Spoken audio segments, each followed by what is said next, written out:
You are watching Leicester Till I Die TV.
Watch us on YouTube. Listen on your favourite podcast platform. Or ask your smart speaker To play the podcast Leicester Till I Die.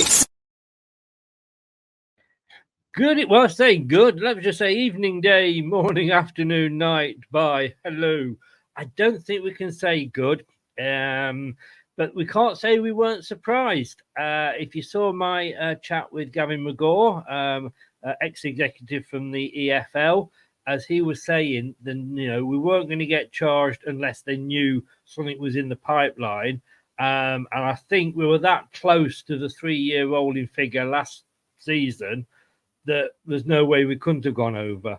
Owen said the other night from the BBC Radio Leicester, BBC, that it was it wasn't going to make good reading, and it certainly hasn't. I'm still trying to sort of digest it all. I think we all are a little bit. Terry, good evening. He says we'll have to the knock-on for allowable losses. That's got to be taken into account, but I can't see it being that much, to be honest with you. The news about Leicester will definitely ruffle club's feathers. Be interesting to see how everybody responds. Right, let me bring my fellow guests in. Brad, first of all, look at that. Little Brad. We've had a little Ant, and now we've got little Brad. There we go, Brad. How you doing? I'm doing okay, mate. Far better than Leicester seem to be doing financially anyway. Yes. Not good reading. And look, she's gone out, especially for the show, and bought some new glasses. So please, everybody, put in the chat how intelligent she looks. Not that she needed new glasses to do that, because compared to us two Muppets, she's going to be intelligent. She understands more about this than us two put together. But good evening, Kate. Thank you very much for popping on. No worries. Not good reading, was it? No. It says here that we reported a loss of 89.7 million for the 22-23 season, taking the total losses for the last 3 Premier League campaigns to over 215 million. And we can only lose 105 million over a rolling 3-year period. That's 110 million we've got to find from somewhere, Kate. Yeah, I mean, we all knew that we needed some kind of profit to not breach the rules this year. So I think we all knew that it was going to be probably along the similar lines to last year. So it'll be very interesting now, armed with that information, what's going to happen behind closed doors with the meeting. Indeed. I mean, Brad, have you got a spare 110 million you can lend the club? Funny enough, Chris, I might have been able to resurrect from the dead and do stuff like that over Easter, but I can't just pull 110 million at me bank, mate. I haven't got it spare, I'm afraid. I think we need to have a word with Dave, don't we? Bless him. But Scott's just said, Kate joining the trend tonight in wearing her glasses. All of you looking great, by the way. All right, let me just try and I want to try and do this so that we can all we can see that a little bit bigger. There we go. Does that? I think that just about works. let's have a look what Leicester City have said on their statement on this, because it does make interesting reading. Leicester City Football Club today publishes its financial accounts for the year ending 30th of June. The accounting period corresponded with a season which saw Leicester City's relegation from the Premier League. Now, this is the first bit that I found interesting, Kate. The club's investment in its first team playing squad, a strategy reflected in 8 previous seasons of high performance in the top flight, was, for the first time, not matched by on-pitch results. I mean, I'd tend to say the last time that happened was Peter Taylor and the relegation when the KP was built. Yeah, I think so. That's quite a statement, and I think it's kind of a bit of the underlying issue and what we might take up with the Premier League, in that having 1 or 2 unforecasted, in a bad way, positioning in the league can make you just breach almost straight away. And I think that's where the rules just have each club on an absolute knife edge. You have no room for error, and there is no room to get your prediction wrong in where you think you're going to finish in the league. But you don't want to predict too low, because your budget will be constrained and you won't be able to buy your players. And the opposite is what we've done. We've rolled the dice and gambled, and it's not worked. Yes. I mean, Colonel Ward says here, I know he's not a Leeds or Ipswich fan, feel sorry for Leicester because of Everton and Man City, but when you went down, Leicester should try harder to raise funds to sell a few players. I think it's unfair on Leeds and Ipswich now if you go down. If you go up, sorry. I think you could argue that it was unfair on Leicester and Leeds that we went down when Everton and Forest were cheating. I think there's a lot of clubs outside, or even including some of the big 6, that are cheating with money, and I don't think we will be the last club. And I'm not saying check on your facts, Colonel, but we actually got rid of 30 players, only brought about 12 or 13 in, including selling £100 million worth of players in Barnes, Castagna and Maddison. So yeah, we kind of did sell a few there, Colonel, so I don't want to throw it back at you because you're a nice chap, but maybe you want to just check your facts. But also, apart from Maddison, they were all in this accounting year, so they're not due out till next year. That's very true. If we didn't sell any players before end of June 23, they won't be included this time around. That's a good point, actually. That is a very good point. There's still the sale of Wesley Fofana, though, that's included in that. Yeah, but that's over. That will be over so many years, won't it? They won't have paid 65 million. million. Of course, but Leicester it will still get accounted for. Do you think, and I'm going to come back to a bitch I used to have, I'm not referring to Kate here, but a bitch, sorry, Kate, a bitch I used to have about Youri Tielemans. Had he maybe signed a contract that allowed him to speak to people or go to certain clubs, but allowed Leicester to get some money, that would have helped. But Youri Tielemans thinking he's probably better than he is, and he was going to walk into a Champions League club, and he wanted to, ruin Leicester when we'd actually probably resurrected his career. I don't think that looks good on his side. No, it doesn't. I mean, we paid 40 million for Youri, and he definitely left a better player. So you could have arguably got upwards of 50 for Youri if he'd been in contract. And that is what's absolutely wrong about the Bosman rule.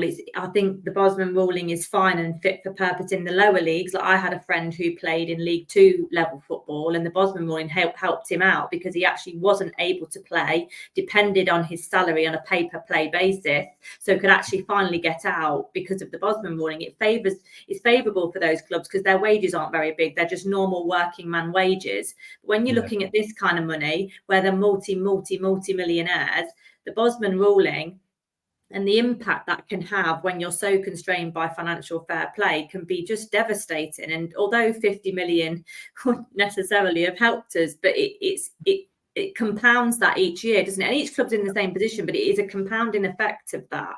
Yeah. I mean, Brad, nobody came in for him, but, Maguire helped us out. We got 80 million because he did sign a new contract with the clauses put in. Tielemans, Belgian bastard, isn't he? I mean, in that sense, yeah, he is. The way he left the club was probably, in fact, it was technically for me worse than Flop Farner, the French Voldemort, as I call him, because he could have, but also the warning signs were there for Leicester. 6 months before his contract got to 2 years, he was giving us the runaround. The millionaire, and maybe I will, maybe I won't. Oh, after this tournament, oh, let's see where we finish. Let's see if we can win this. If we do that, maybe. And I'm sorry, but it's naivety on maybe loyalty was given to way too much, like it was with a certain manager who ran his course at the club. He did great for a while, but after a while, he ultimately went sour, and that's been Leicester's biggest problem. And now I don't want to say it's anything to do with our owners in the sense of maybe what they have beliefs in. We know that the religions of monks, so I don't know if that played a part in them showing loyalty for loyalty, wanting to reward what they felt was loyalty. But 2 years, the signs are there. If you want 50 million, you can try and negotiate something like 30 million up front, and then 20 million if you qualify for Champions League or something. So Leicester might not ever see that 20 million if he goes to Villa. He might this year. They could have done a deal. You know what I mean? They could have done something to get rid of him and out the door. When you know, when it's very, very obvious to clubs and an agent especially that a player doesn't want to be at this club and he wants to move, no matter what the side, all these subtle signs, Chris, would have led to teams maybe hearing the value that Leicester held, which they were right to hold for others, towards Tielemans. Because you remember, we value players as you should. Like Maguire still gets argued today whether he was worth 80 million. Probably not, but that's what he was worth to us. When you're in that situation, Leicester were very naive because they could have just gone, let's take our losses, in a sense, ironically. But let's take a deal where we maybe get it over a stretch of period, but we actually get at least 20 to 30 million up front for him. And I think we could have got a deal done. I think someone like Villa would have paid the 20 million. He still obviously had to agree to go to that club, of course. Yeah, of course. But I think he would have if he sent sinking ship, which he did last season.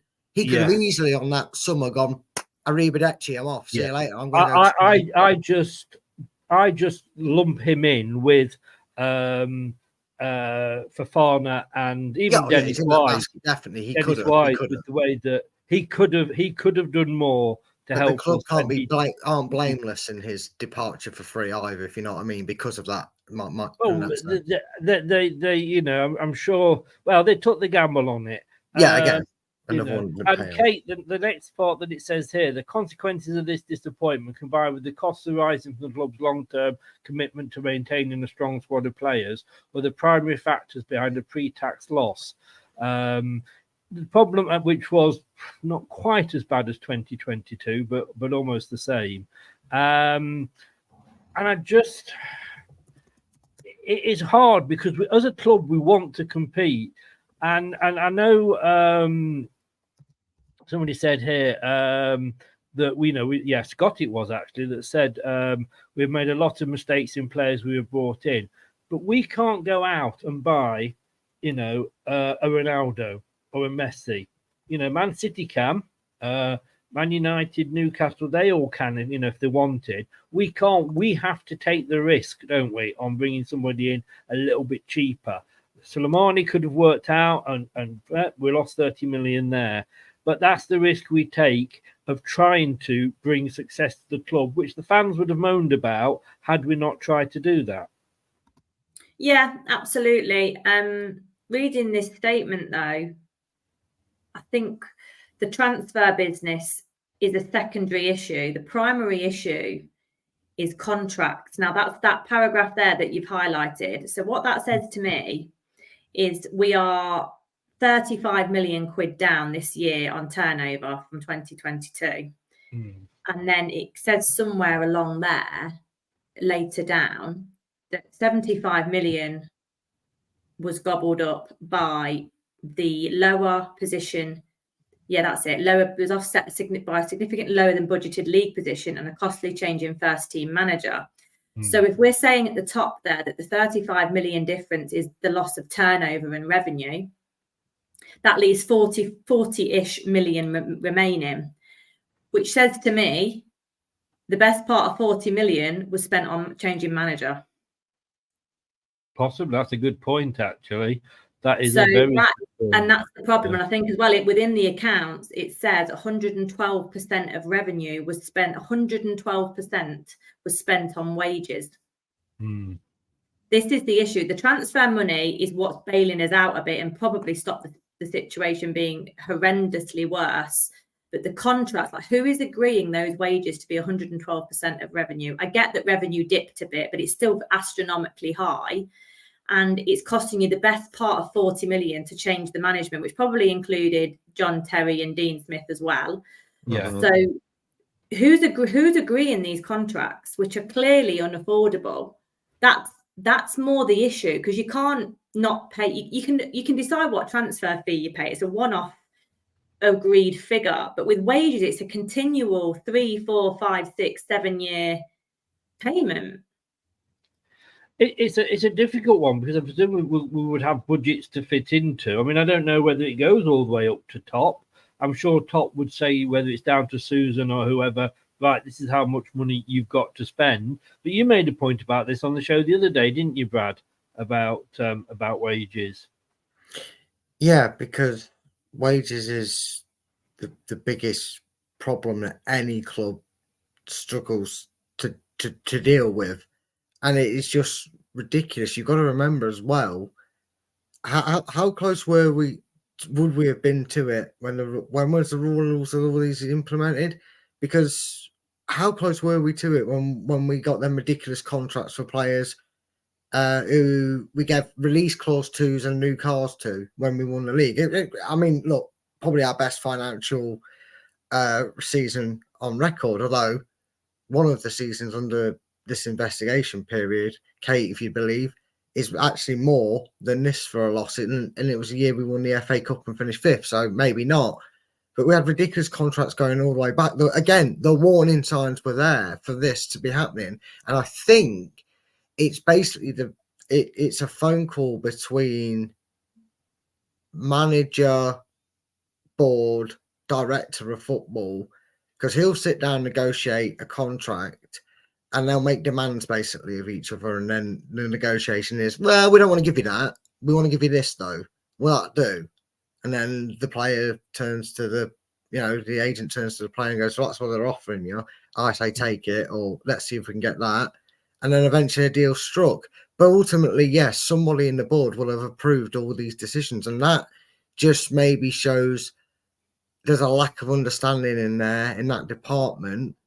Because people will instantly blame Rudkin. I can already see it in chat, Chris. And I'm sorry. Yeah, I mean, to be honest with you, it absolutely pisses me off about blaming Rudkin. And this is why I defend him on this situation, because all Rudkin would have done is picked up the phone and gone to maybe, I don't know, the receptionist, the go-between guy, whatever his name is. I apologise if he's got a role in the club with a proper title. I don't know it. But the guy that will go between, basically, he will get on the phone and go, I've got, I don't know, Fatawoo here. I know he's a loanee, but I'll use an example. 19 million fee agreed. He wants 119k a week. What do you want me to negotiate with here? Blah, blah, blah. Yeah, blah, blah, blah, blah. He'll speak to someone at the board. The board will say, give him this much, no more than that. We can't really do it. And then bang, he'll tell him, okay, try and get it for about 80k or less. But if not, 100's the most we're willing to do. Let his agent know that and go from there and get the deal done. Yeah. It's John Rudkin just gives him a number and it gets okayed. So it's not John Rudkin's fault that these contracts have been agreed to. That goes to some representative in the board. Maybe not top, but someone. Yeah. But Kate, just carrying on from that, Rudkin was taking the hassle when we couldn't get Sensi over the line because of finance and what have you. You know, people that don't I'm not saying I understand it all, but Rudkin is a very easy blame for people with blinkers on that don't really understand that. Oh, we don't like Rudkin. We'll blame Rudkin for this. We'll blame Rudkin for that. You know, at the end of the day, it all stops. Rudkin could be a weak negotiator. You don't know, Terry. You absolutely have no idea. You said earlier, we don't know what Tielemans was offered. You don't know how Rudkin negotiates. So don't come to that argument when you just used a different argument before. Yeah. You know, and again, let's get Rudkin. It's Easter just gone. Let's nail him to a cross, crucify it, and set light to it. I mean, and again, we don't know what he was told by the board, Chris, do we? He could have been told you've got $1 million to spend on wages or $1 billion to spend on wages. Go at it. But Kate, what I'm saying is, we can't just keep blaming one man. At the end of the day, love it or hate it, the responsibility ends with Top. Absolutely, yeah. And I will stand by the fact that it's a collective effort. And I mean that on and off the pitch. You win together and you lose together and you make decisions together as a board. Now, what's happened with Leicester is they'll have been up against other clubs in terms of wages that they need to agree, transfer fees that they need to agree, and they will have a budget, and there will be someone's call to make on who is worth spending over budget and who is worth not spending over budget and offering less. But the fact of the matter is that we probably bet and forecasted to finish, I would reckon, 8th or something like that. Yeah. That's 10 places above where we actually finished. And if you remember, Owen said the other night on Thursday night, he said that each place is worth between 5 and 7 million in the Premier League. So we're 10 places below. That means 50 to 70 million is therefore lost on pure league position, which is then compounded by the fact that that was a poor managerial period of our football season under Brendan. And it then cost us 40 million to get rid of him. Yeah. Would it That's regardless of Rudkin. Rudkin cannot affect what's going on the pitch. He's given Brendan the players, and a lot of those players did underperform. So, but I don't like the contract that Brendan was given, but we really wanted him, and didn't it work in those first couple of seasons? He earned his crust. So what's happened is there's been a bit of poor decision making, but ultimately it's the perfect storm of what happens when you roll the dice and it doesn't come right for you. And I think that's what financial unfair play is all about to me. You can't dream, you can't gamble and lose. You have one chance, and if you mess it up, you're screwed. And looking at these figures, we've got 80 million this year, 90 million next year. That's 170 million over 2 years. That means it's going to take at least 2 more financial seasons. We'll be breaching next year and the year after, looking at those figures. Yes. That's just because of one costly season where there's lots of variables. And that's there's no other business really like this. Now, there probably is, but none that I can think of off the top of my head, where you're gambling on what. Yes, I suppose it's like when you make a film. You agree, right? We're going to spend £100 million to make this film with Tom Cruise and Nicole Kidman or whatever. We hope it's going to bring $5 billion in at the box office, and then it suddenly flops. Someone's got to be accountable for all this, and it all, unfortunately, and I'm not blaming him, but all roads lead to Top. Had Top got rid of Brendan earlier, we may well have stayed up, so the loss might not been as bad, but he didn't. And Rudkin does not, or anybody else does not have an open purse. Like you say, Rodgers wanted Vestergaard, which until this season we all said was a bad signing. Ranieri wanted Slimani. They all, who we lost for nothing. All these players were requested by the manager, like we both said. And then Rudkin will be given the job, if it's his job, of trying to negotiate the contracts, but he will have budgets to work within. And he'll have probably gone back to Rodgers and Ranieri and said, well, look, if you want this is how much they want, but this is how much you're only going to have left. You've got 100 million to spend on wages, and you got him, you're only going to have 70. You're sure you want to go for it? But it carries carrying on here. But let's move on from Rudkin. I do feel Rudkin gets the blame for everything that's bad at the club, and Top. I mean, we look back, Kate, and let me ask you this. Had Top been more honest and forthcoming to Brendan at the start of our last season in the Premier League, rather than let him going out and trying to negotiate players? And he must have been pissed off with that, because it would have made him look stupid. Top didn't come out and say anything. He didn't come out of hiding until the day that we played Manchester United, and that was transfer deadline day. Had he come out and been more honest early on, we might not have been in such a bad position either. Yeah, maybe not. Maybe not. We'll never know. I mean, it's just hard to know, isn't it? I struggle to necessarily trust a lot of what Brendan said in the last 12 months. He was all about protecting the Brendan factor.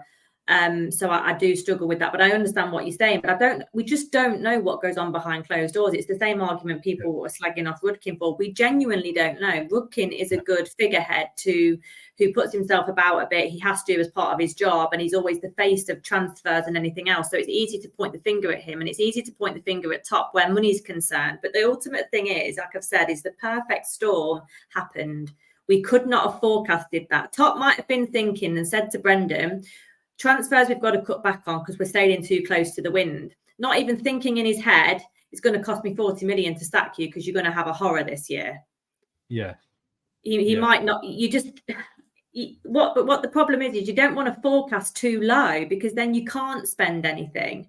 So it's just gone terribly wrong, and it's been a multiple of factors. And I think there's a multiple of people that have a part to play. But like you say, Top is the overarching owner of the club. He's Rudkin's boss. For people that want to blame Rudkin isn't unaccountable in a way, but at the same time, he does have a boss who is reportable to, and Top's messed up, and it's going to take a couple of years to put right. But we knew this at the start of this season, that if we were going to be in breach, it takes a few years to put right. No, you're right. It will do. It will do. Just moving on here, they go on to say the club's commitment to the growth of women's football in Leicestershire continued with further investment in player, staff and facilities to aid the development of LCFC women. The team's second season in Women's Super League saw them improve. So as we said, we get an allowance for that. I don't know how long the allowance for the training ground goes on for, though, whether we've already used that allowance up or not. But is COVID within this last 3 years, or have we come out? Yeah, COVID was the FA Cup. COVID was the FA Cup year that when we won it. Yes, it was. Yes, it was. Yeah, and I'd imagine the training ground was done on a over time sort of period. There is one thing that I'm not sure if it's in this report, but it was in the BBC's, and apologies if you're going to bring it up, Chris, and spoiler if it's on your notes, but it was also reported, though, that this, I don't know if this is including the fact that it was stated, we have to remember 6 months ago, maybe this is why he did it. I don't know. I'd hate to think this was like the cover up reason to try and soften the blow, but they did pay off that £196 million loan that they originally took out for, I think it was the development of the training ground. And they have infrastructure and associated costs are never included in FFP. Okay, well, that's something then we don't have to take into account. That'll be part of our argument why we want to extend the ground so we can generate more turnover and revenue at match day. Indeed. And the problem we've got is it is a gamble, isn't it? I mean, as much as we're moaning, they did this wrong and they made this bad decision, they made that bad decision, they were moaning, well, why didn't we buy a player when we were fourth and we could have ended up when we finished fifth and we could have ended up fourth. It's a gamble, isn't it? The swing could go either way. It's gone against us, not as bad as it went against Leeds when they tried to live the dream. But, the fans wanted it. The fans wanted us to try it. They would have been moaning if we hadn't been bringing players in. It is a risky business, isn't it, Kate? Yeah, the fourth place second time is what has cost us. That has been the total catalyst, because why wouldn't you set your stall out, cut your cloth accordingly for a fourth place finish when you've spent all but 10 games in 2 seasons in the top 4? So this is how ugly football can get when you realistically think you can achieve it again with potentially going top 6 or 7. But if you spend what you need to maintain and sustain those Premier League positions and potentially winning the odd trophy along the way, this is the ultimate cost when it doesn't pay off. And let's remember that financial fair play is all about the figures within turnover and spend. The club is solvent. The club is not going under. No. Top is a billionaire and has pledged his future to the club by saying, like you say, wiping off 194 million last year. We are a solvent business, and that's what financial fair play was supposed to stop. If we want to put loads of money in, we should be able to do it. Yes. But this is the problem, that the rules have stung us, and we obviously signed up to the rules because they were put in place, or the majority of the league signed up to the rules. But it shows here it's very, very difficult to abide by, almost impossible to abide by if you are a smaller club wanting to continue the dream of the last decade. Yeah. I mean, Brad, just reading here what Susan Whelan is saying. After a substantial period of growth and success for the club during the last decade, the 2023 season was a significant setback, the consequences of which will be felt for some time. We must now focus on rebuilding and seeking to return and re-establish ourselves in the Premier League. Having achieved finishing positions in the Premier League of 5th and 8th in the 3 preceding seasons, our targets and associated budgets of 22-23 were entirely reasonable. It was, but that wasn't enough for a lot of people, was it? A 5th, and an 8th. Let's be honest with you. Go back, and a lot of new fans that have only known us since we won the Premier League, and there's nothing wrong with that. It's an age thing. It's not, you can't complain about when you were born, but 5th, and 8th just wasn't good enough for them after we won the Premier League. No, it wasn't, and it just showed that maybe there was more of a frustration that certain targets for the gamble weren't met. And I'm going to use the term gamble because everything that Leicester are basically said to have done over the last 3 years was done with the kindest of ideas, but it was a major financial flaw of a gamble, like it's turning out to be. Because the year they won the FA Cup, Chris, was that the season they finished 5th, or was that the season they finished 8th? 8th, I think, wasn't it? Yeah, so by this, how bad would this have been if we not won the FA Cup? Because we wouldn't have got European football by finishing 8th, I don't think. So it makes it even scary. Chris, we lost over 90 million for that season. That was reported at 94.3 million, I think it was, at least on the BBC's report. Might be a little further down, but that tells you as well how even more a little bit reckless we were in pushing for the pipe dream. Kate's right, it can be difficult, but you have to spend within our means. Yes. We should have been going. It's easy to sit there, I suppose, and say, well, look, we were on track with where we were finishing. We had a right to be spending it. And I guess we do. We kind of earned that right to be trying to battle with the top 7 clubs in the Premier League at that point. The constrictors, the rules are there for everybody, and we've seemingly broken them, although there is stuff that hasn't been accounted for yet, which I'm guessing we're going to talk about in a bit, so I won't say anything. But you know what I mean? So we've had some in a weird, messed up sense, some thinking about them now, some saving moments, because this could be in the region of 300 million plus if we hadn't have won the FA Cup that year. Yes, it could. I know there's COVID accountabilities, but oof. Yes, and it's scary. Kate, I know you've got to go, so I'm going to say thank you so very much for coming on. Do appreciate it. It was very short notice. And just tell everybody where your details are below, obviously, in the YouTube, but tell everybody where they can find you. Yeah, I'm on Twitter at Kate Blakey40, so give us a follow on there. Indeed. Kate, thank you very much. And are you going at the weekend? Yeah, I'll be there on Saturday. That'll be an interesting atmosphere, I think. So it will, won't it? It will. Got to do it on the pitch, though, because if we don't do it on the pitch, look what happens off the pitch. Exactly. Take care, Kate. All the best. Right, thank you. See you, Bye.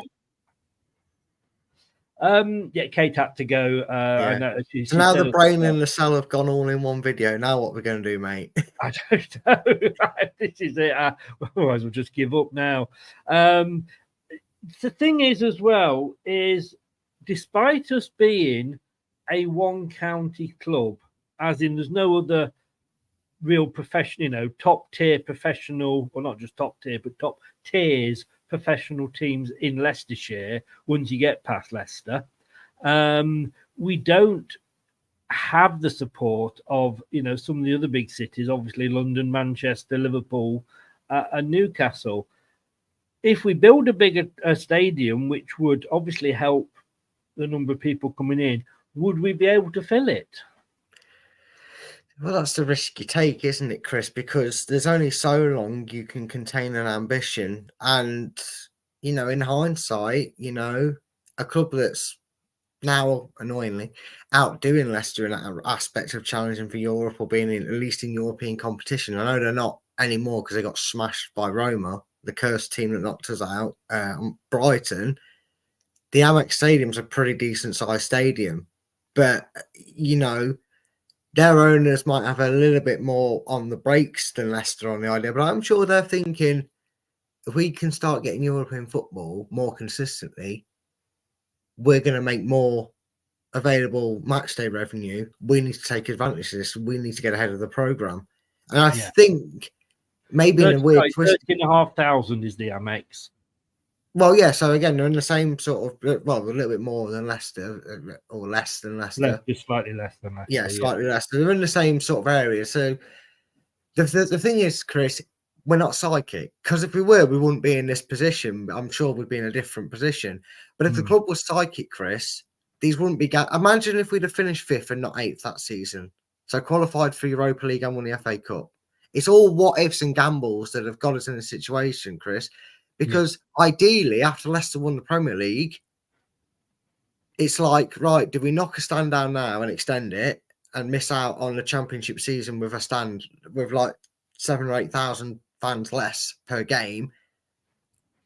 But what if we don't get Europe again? You know, all these things get taken account for. But what if we make Europe? What if we're going to be in Champions League? We can't have a stand missing. Okay, then let's see. You know, there was never a right time. Leicester have needed to have built it in the bloody Championship. They didn't build the King Power because you don't know what's going to happen. Look, when we built the King Power for a Premiership club and team. And as soon as we were ready to move in, we were in the Championship or whatever it was called back in the day. I mean, Aaron says here, the Amex is not far off the KP. Then you have to consider Brighton's transfer policy at the moment. At the moment, but Brighton are at the stage where we were when we first came up. All right, going like this swimmingly, weren't it? Sorry? I said it was all going like this swimmingly. I was trying to do the back. I wonder what that was. I thought you were fighting a fly off. I was trying to curse. But no, you when we had that fantastic season, we were doing things right. You know, Vardy, Kante, Mahrez. Our transfer policy was brilliant. The problem is, and I'm not saying the fans' fault, but the fans' expectation fuels the club. And, you know, if we'd have won that Championship, you know, the Premier League, the trophy's there. If we'd have won that, and then the club had said, right, okay, we're not going to really go and try for Europe again because, you know, of our budgets and what have you. So we're probably going to have to go and try and pick some lower league. The fans would have gone absolutely apeshit. What do you mean you're signing a player from Milton Keynes Dons? You should be going out and buying them from Sporting Lisbon. You know, so that's what we were doing. But Brighton and Hove Albion aren't at that point yet. Brighton and Hove Albion haven't won anything yet. You know, we won the Premier League. It almost, in a way, winning the Premier League, as fantastic as it was, and I'd take, you know, the next 10 years in League One. If we can hold on to that, we obviously can't give the trophy back. But you know what I mean? That memory's worth it. Let us have 10 years down there. But it's not good enough for fans, you know. Oh, I was there when we played Yeovil on a wet Tuesday in November. Oh, fucking bully for you. I feel like you remember that day well, Chris. You were very specific on that because I'm pretty sure we played Yeovil on a Tuesday in November and it was a Casper goal that wasn't given. It was very specific, detailed, Chris. We had a lot of, you know, the ones that don't like plastic fans. They weren't at Yeovil on this, and fuck off. You know what I mean? Scott says there, the joy of being a football supporter is expectations change every game. But we see what happens. We do well, your expectations go up. But we couldn't do any better than winning the Premier League. You know, when we were there. Exactly. We couldn't do much better. No, as good as it was, a lot of other clubs were imploding at that season to allow us to sneak through. But if we'd have then gone, you know, taken a couple of steps back and gone, okay, we've won it, but let's not, you know, get too carried away. The fans would have been going mad, wouldn't they? And I say it's just expectations. And a lot of this is because we've dined at the top table and we're going to say, oh, this sirloin steak's better than the bump steak we had down there. You know, I fancy this. Let's order some more. And we tried to keep up with it. And you can't. And look, hindsight's a marvelous thing. but we've tried. We've flown very close to the sun, and I think we just got our fingers burnt. Yeah, we did. I mean, to try and put a bit of a light spin on the way it's kind of gone for Leicester, it's like queuing up to get into the VIP section at a club, only for the bouncer to tell you, "Oh, yeah, by the way, it's now not £350 to get in; it's £750." And the best six people in the world are in there, and you could suddenly, after all the scrimping and scraping and masterminding to get there and get the money together, you get told that. And then you get caught stealing other people's money to pay in when you get in there, and you get, you come back with 750, and all of a sudden they're like, suspicious. We've got to look at you, and it feels like that's what's happened with Leicester. They rolled a lot of dices, hoping for snake eyes, and they got 3s and 4s all the way through. Yeah, Aaron said, and I'm just going to go through a few comments here, and they're very good points, but I'm just playing devil's advocate with you guys. Don't take my saying what I'm saying and the way I'm saying it as having a dig at anybody. I literally am playing devil's advocate because that's what as hosts we're meant to do. That's why me and Brad never agree, although off screen we're like brothers from other mothers. But Aaron says here, in order to increase revenue, you need to expand that and bring in better sponsors and money. Well, they brought in FBS, and everybody couldn't wait to see them go because they didn't like the logo. It was horrible on shirts. It was, but does that matter if they're paying us? We're now back with King Power. Lovely logo, but probably not bringing in as much as FBS because they've had to cut back. No. They've now just gone back to the training gear. So, I think they also do the. Do they still do the women's kit? I think no, the women's have the men's. Do they? So what I'm saying though, but that was in their contract again, though, Chris. Sorry. That was only because FBS signed a contract. If Leicester got relegated, they were refusing to sponsor the main team. No, it was last season as well. They did. That's what I mean. No, they sponsored us last season. It was when we got. Yeah, King Power have only been back this season, and that was because FBS. It turned out we had an agreement with them that if we got relegated, they weren't going to sponsor the main team this season. That's why King Power had to come back into sponsorship. King Power needed a subsidised for isn't it? But everybody was, thank God FBS has gone with. And yes, it was a horrible logo, totally. And I think you should be able to buy shirts without logos on if you want. Because if it saves me a tenner, I'd buy one without the KP logo on it. But you can't have it both ways, can you? No, and you know what though, Chris? You say you get it for a tenner less. I doubt it. There'd be limited edition, something printed on it. I agree. They wouldn't do that. But what I'm saying is, but if they did, they'd charge you more. They'd make it stand out in a different way, so you'd want to pay an extra tenner or an extra £5 to not have the logo one. They'd probably have like limited edition in the stitching or some shit like that. I remember, I think it was West Ham when they were being sponsored by a gambling company, and they agreed not to put it on the kid shirts because it was gambling. And so they had that sort of option. Aaron, again, when you have to look at Rogers' recruitment and how bad it was with Congleton, Lee Congleton, look, when you bring a manager in, you have to a point, back them. And if that's the play, yes, they might not bring the players in that you want, but you would think, all right, Rogers, you could argue, but you would think that they would bring the players in that would fit into their style of play. There's no point bringing in a left back and, or anybody going to Enzo and go, Enzo, we've got this great left back for you. And why? Oh, it's good value. Best left back in the world. Yeah, but I don't play left backs. Oh, that's a waste of time then. So some of the decisions, yes, Vestergaard for now is good, but and Rogers wasn't. When you look at Ranieri, and clubs know what risks they're taking when there's a manager that has demands that 90% of the managerial world has a set backroom staff that they'll want to bring with him. So it's nothing new to football, knowing that if you want a man to be your manager that desperately, you're gonna still negotiate, but you're gonna try and get a deal done. And you've got to back them, and you will be saying when you're signing them, yes, we will back you to this amount, or this is our plans. Look at Ranieri. How many successful signings did Ranieri make? How many of his signings are still at the club? Exactly. Well, there may be one or two, but you're struggling. You know what I'm saying? And this is the guy that everybody was, we love Claudio. Everybody wanted him back and what have you.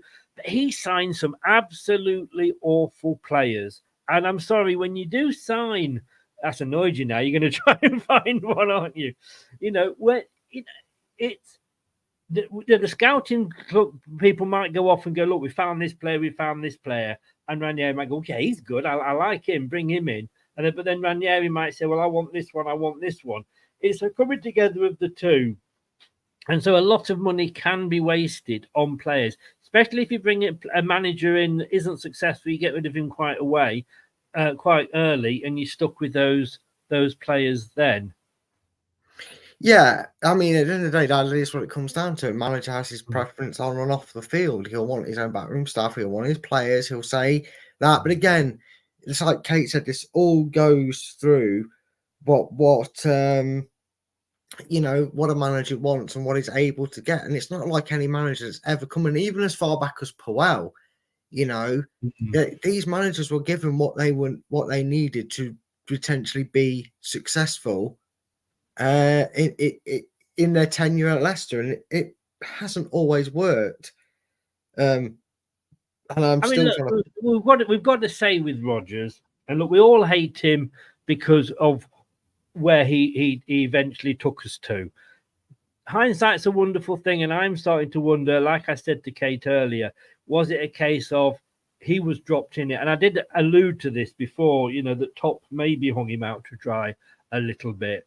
But like I say, when you get these managers in, and you know, we had 3 or 4 bloody good seasons. Like we said earlier, fifth and 8th in the Premier League. Come on, you know, under Rodgers, FA Cup. To be honest with you, that's no. And again, it's kind of like winning a league, isn't it? Even though these have come with a lot of that season, and it's going to hit the club. Seemingly, it's going to hit the club. We still do have take backs or whatever it is that we can account for that have yet to be shown and accounted for. But it looks like it's. If you said to me, Chris, do you want to do it all again, Brad? Do you want to win the Premier League, win the FA Cup, go on European adventures in your lifetime, be there to witness live Champions League games? You know, remember Albrighton scoring our first Champions League goal, but it comes back to bite you on the arse a little bit. You know what, Chris? Football waits for no man, does it?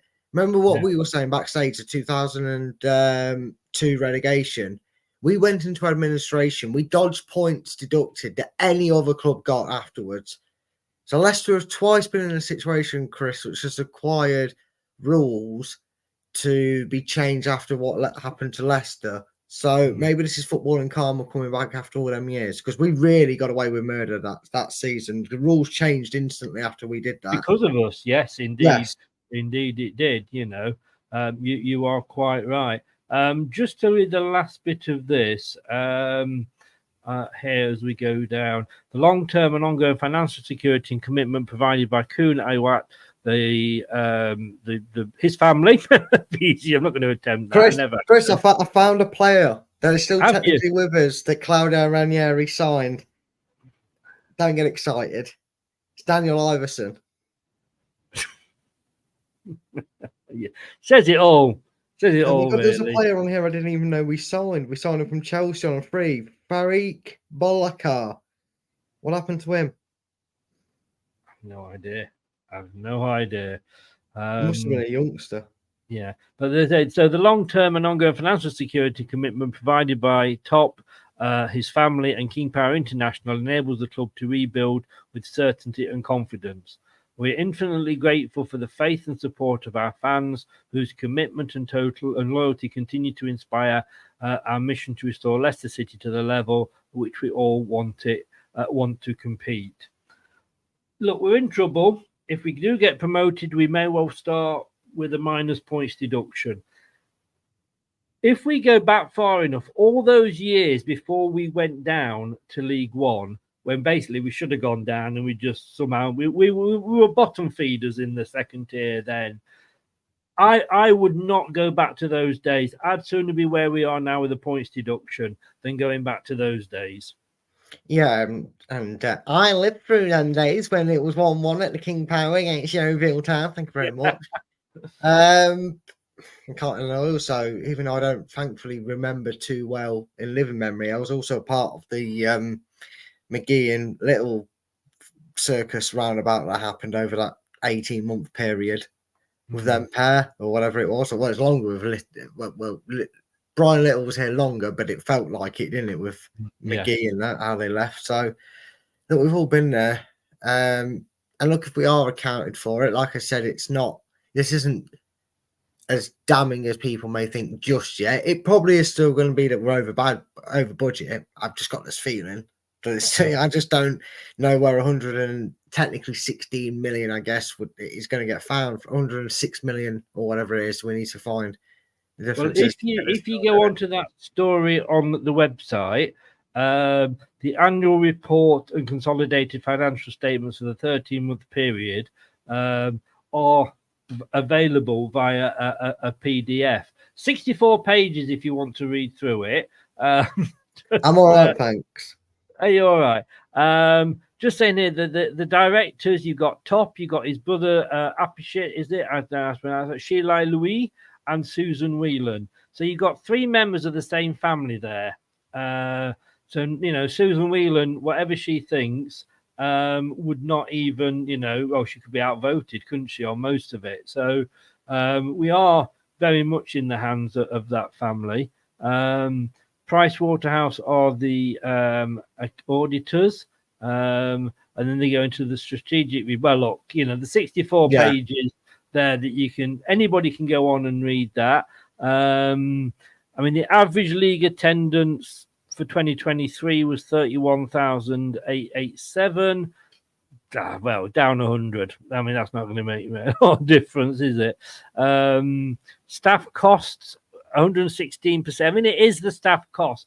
I remember, as I've told you before, I used to work at, you're right, I'm not going to go through 64 pages.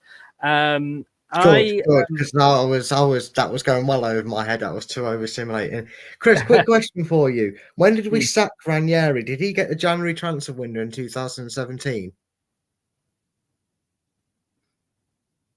Yes, he must have done, because we were in the quarterfinals. Well, no, we weren't in the quarterfinals. Yeah, we got through the group stage. We got to round of 16, which is February time, isn't it? Yeah, that ends before Christmas. Then I have an actual winner here, Chris, that will surprise you. I do have a key player that is still at Leicester that Ranieri signed. Don't worry, it's not Ron Robert Zieler. He's definitely gone. It's not. It would have been had he signed a contract, but it isn't Nempalis Mende. But he just left, didn't he? Yeah. It is the Nigerian wizard, mate. Wilfred Ndidi. He signed on the 3rd of January 2017. Well, there we go. Yes, indeedy. There you go. Yeah, he signed one of his last signings. Even Alex Ferguson has signed some whoppers. But look, it is the staff costs. And I can remember when I used to work at Blackburn Rovers, and my minuscule wage was sort of, I was working in conference and events, and I was made redundant because they didn't get promoted back up to the Premier League, and they needed to save money, and they decided to make a few of us redundant from like the sales offices, and we probably didn't come touch like one of the players that had got them in the trouble and couldn't get them back up, wage wise. They earned more in a week than we would have earned in a year, but yeah. The problem is, Chris, it's easier to make acceptable, argumentative redundancies for 20 members of staff or whatever it is. I'm not just talking sales, but all over, than it is to tell one player, you can solve all our problems off your pot. That player, if he's got a contract, they could get money for him. Maybe not a lot down in that doldrums of the footballing world, but you know what I mean. Like it's so wrong. And I 100% agree with you. Like, so one player could easily sort it out, but for the club benefit, it's easy to say, well, next season we won't need this many staff because there won't be this many people in the ground. So you guys need to go. Then it is. And everybody is quickly just going to end on this point now. Everybody is quickly mentioning about the stadium. I wonder if we would fill that stadium. I don't think we would. I don't think we would, because I think we built the cautious number, is what I like to call it. Anywhere between 30 and 36,000 at a push is a cautiously built stadium. You hope to be in the high 90% every game, or selling out, preferably most of them. but you're just not sure if you've got enough global recognition to hit the 44,000. I suppose you could. And again, that comes from trying to be psychic, Chris, to make It that does. prediction. I suppose you could increase the away allocation, but that might be limited by EFL and Premier League. But well, that's not even going to be even thought of until we get back and established in the Premier League, you know. But again, Yeah, I thought we were established in the Premier League, but we were, and that's the sad thing, Chris. We were until that season. Yes. But look, at the end of the day, we've still got our club, we've still got our ground. We've been in worse positions than this before. Would I would sooner be, and as I just said, where we are now with the owners we've got, in the debt we are, about to lose maybe 10 points, which is only 3 wins at the end of the day. And look, next season, we're not going to go up and be competing for Europe next season. We're going to go up, and we're going to be, if we go up, I should say, if we go up, we're going to be competing for 17th. That's what we're going to be competing for. And I don't think we'll get 10-point deduction. I think they've already shown with the fact. No, I'm just using that as an example. Yeah, I know. I totally know what you're saying. But I think the fact that they've kind of gone happy ground middle is probably going to be 6. But then again, we've lost a hell of a lot more money. And I'm also glad that you've given that as a kind of answer, because I'm not going to sit on the fence in this one. I'm not going to try and play devil's advocate too much here. I did see a lot of people when I posted it on Facebook suggesting that maybe it'd be better for Leicester to be in the Championship. Here's why that wouldn't be a good idea and would be even more disastrous for Leicester. They're already under investigation with the EFL for this season. They're on a transfer embargo under the EFL, not the EPL, the EFL, which hasn't been lifted and may not get lifted because it's the BFL. They can impose the ban for as long as necessary. They feel they need to. So if we were to get in the playoffs, another gamble. Seeing our success rate in gambling so far, it ultimately hasn't clearly paid off by gambling for the FA Cup because of the financial losses of that year, because of a suffering of league performances, you could say, finishing 8th. Chris, if we don't go up for the playoffs, it'd be disastrous, because we're all under the impression that Fatahwood comes to Leicester for 19 million, which is a nailed-on agreement between the two clubs. But I'm pretty sure that comes with Premier League promotion being the final clause he needs to make, because he's met all the others, Chris. So we wouldn't get him. And even if it wasn't, people are saying, oh yeah, but the parachute payment's over 3 seasons. Well, what if we have a transfer embargo for 3? What if they decide we break the rules even more and get in more debt and get more points deduction? The transfer embargo can be a better guys, look at how Chelsea did when they had to use the youth players. Yeah, and granted, that may make it in the long term better, but the short term effect isn't just that, Chris. No. Unless we need to be in the Premier League. Yeah, exactly. So anyone saying it'd be better to do that, that's why I'm hell against that. Because not only that, though, Chris, not only is it a transfer embargo, we can't replace Iheanacho if he doesn't sign a new contract. We can't replace Wilfred Ndidi if he doesn't sign a new contract. We can't replace any of these players. Pratt is another one. Yeah, Pratt. Any of these players. No, I get that, Terry, but we wouldn't be able to register we wouldn't need to register players because we'd have the bare minimum to make the squad numbers up anyway. So it wouldn't, and under 21s, you don't need to register if necessary. So I get what you're saying, but my point is, if we went for the playoffs and it backfired like everything else Leicester have done in terms of the finance spending, Chris, we wouldn't be able to replace them players. And yes, maybe for 5 years that would allow Leicester to build their youngsters, give my mate Rafferty, Sam Braybrooke and Alvarez the leading lines. You know, that would be a 5-year plan, but that'd be another gamble, Chris. Remember what happened the last time we tried to do that turnover and we went for youth and then some random signings by a crazy man from Plymouth Argyle? We got lumbered with players that just weren't quite cut mustard. We spent 10 years away from the Premier League. Yeah. Trying to get back. I don't want to become one of them teams that gets into the Championship and gets into the habit of sticking around, Chris. It's a case of I think it's more important than ever now than we do get promotion. And the fact that we've not got those 17 points to play with and we're actually sat in 3rd, I'm not confident we will get promotion. No, yeah, and I get that you can. I'm perfectly understand people that aren't confident that we'll get promotion. We're in a situation which is changing every game, every minute, every second of every game.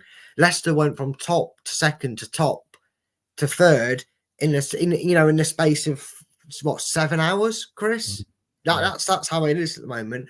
I'm not saying you have to be confident us to get automatic promotion, but do not sit there and tell me the best thing that can happen to Leicester right now financially is staying in the Championship, because the EFL could just say, well, that's great, but you can't replace any of your losing players. As Terry says there, you can't even offer players out of contract during a transfer embargo, or unless he's on about registration, which would be, I guess, worse. But I can only tell you what, again, you're trying to be psychic, Terry. I don't know if that's the thing that would actually happen if we didn't get promoted. I can only go off what I know now, and that is one of the transfer. I think it comes down to the money that we would earn in the Premier League, even if we come straight back down again because of any points embargo, would be more than we would get if we stick in the in the Championship. Take care, Terry. Thanks for Pop coming in. So it is vital we get promoted. Because we could be on. Well, let's be honest with you. If we do stay down and we get this all these embargoes, and if that's all in case, then we've got chances are that we'll be in the bottom half of the table. So we won't be on the telly as much, even in the EFL. So our television money would go down straight away. Interesting times, Brad. Interesting times. That's all we can say. And definitely. I appreciate you coming on, mate. I'm going to let you go, as I'm going to go as well. We hadn't planned this, so I appreciate you coming on very last minute. No problem, mate. It's been good to talk about it, although we needed Carol Vorderman in to help us. Otherwise, we'd have been scrambling for questions. We can't predict we can't predict the scores for this weekend, so we can't predict what's going to happen.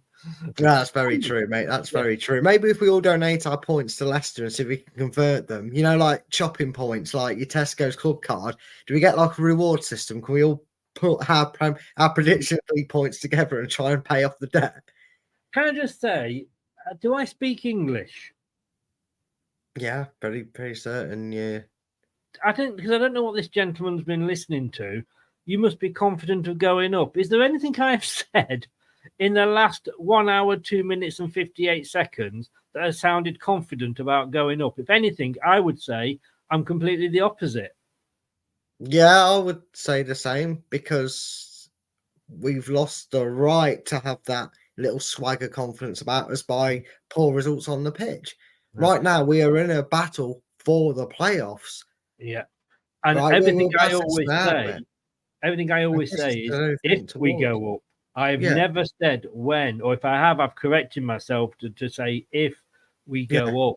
So I really don't know, Mark, what show you, unless you're referring to the people in the chat, maybe, but I don't know. Because even if he's referring to me, I was only making the point that financially and squad repercussions, it would be devastating for us to not go up.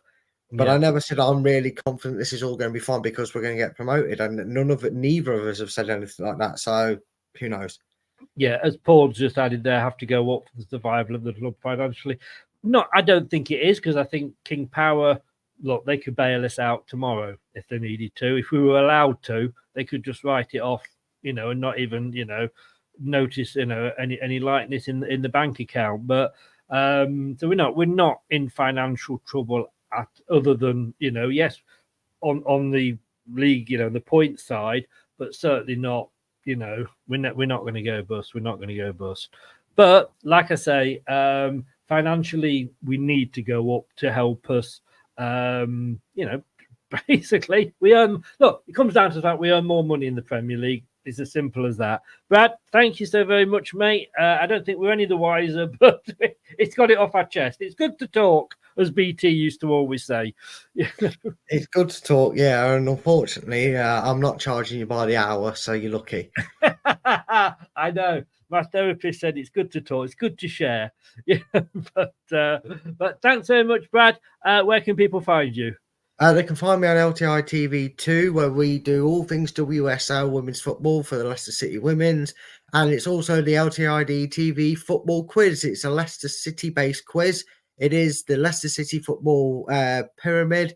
Take a look over on the channel. Go and show it the same level of support you do here.